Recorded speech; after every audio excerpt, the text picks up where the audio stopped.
Hi everyone, I'm Sue Koch, your social media success catalyst, and I'm here today with Pezalla, owner of Lively Athletics in Oak Park.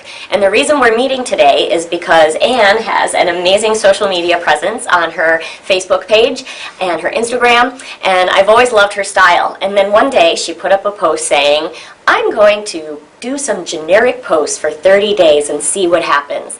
So I was fascinated to see the result of this dynamic of the before and after and the results of the two. So she agreed to sit with me today after her 30-day trial run to talk about the experience. So Ann, tell us a little bit about your business. So I own my business Lively with my sister Kate. We're in Oak Park, Illinois. We sell athletic apparel for women.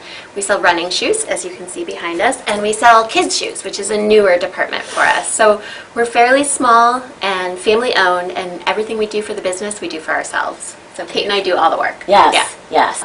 So when we met on a panel talking about social media, and you talked a bit about your strategy and your concept around how you do your social media, which is very genuine and authentic and often very spontaneous and has a great sense of humor. So how did you decide your method of how you do social media for Lively?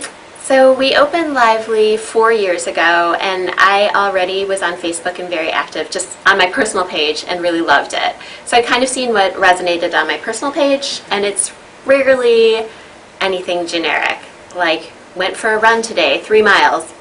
It's gonna, I don't like reading those kind of posts, so I try not to make those kind of posts. So when we opened Lively, my sister and I quickly decided who would have which role. So I took the social media, she does the buying. There's other stuff, of course, but that was the main division. So I just kind of continued the voice I had on my personal page on Lively's page, which was very risky. And even 4 years later, I'm trying new things, like this 30-day experiment. But our initial strategy was just post things that we would want to read. Yeah, perfect. Yeah. Because that's speaking to your audience. Yeah. So then when you decided, I'm going to do this generic stuff, her words. I called it boring. Boring, so that's generic right. is even You did say boring. way nicer. I was saying the boring stuff. Okay. Yeah. So when you decided, I'm going to do this boring thing, what inspired you to do that?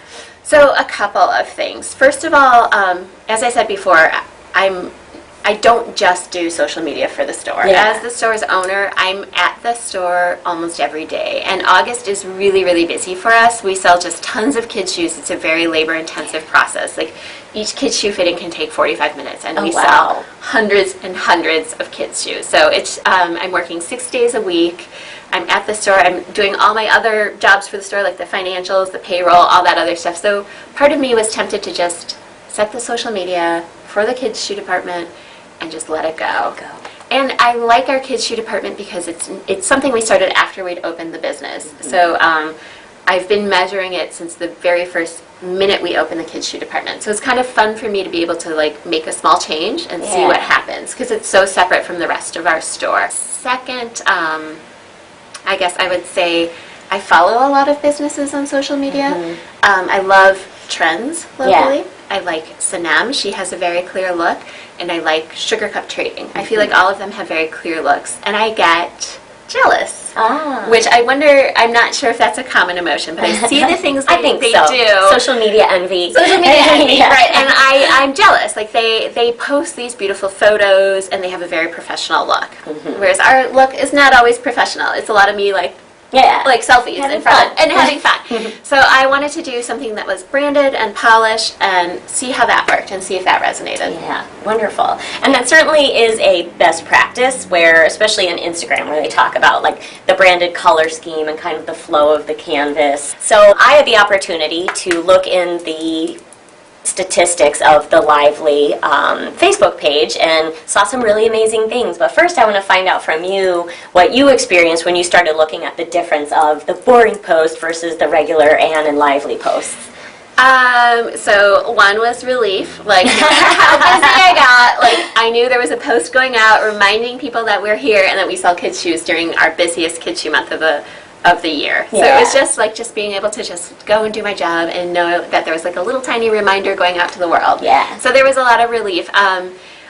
Second, as boring as the posts were, to me, sorry. Yeah. My text was just like, come on in for our great shoe fit process, which is very generic. Yeah. I still was pretty careful about creating the image. Like I picked local children. I'm always very conscious to pick many different races in any ad for Lively, just because Oak Park is diverse and our advertising needs to reflect that diversity, and that is so important to my sister and I. Yeah. So I put out a call on social media for my friends to bring in their cute kids. So I got people who were... That's a great idea. Yeah, they were already very active on social media because they saw my post. They were willing to do it on like a Wednesday morning for no money. Yeah. Which is awesome. Thank you to Great all of our supporting models. group. Yeah. So I was kind of, even on my boring post, I had like a leg up because I had these adorable children who were children of people who are very active on social media. So I was...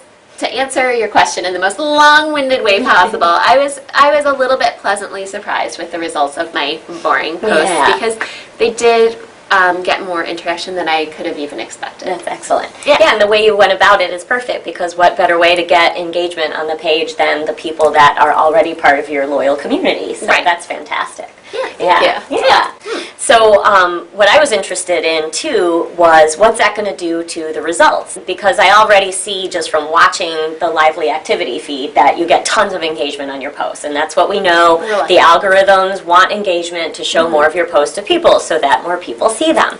So when I looked at the analytics of Lively, I was like blown away. When I went to look at the fashion industry average, so the fashion industry average is 0.99 posts a day, so about one post a day, and an average engagement rate of 0.099%.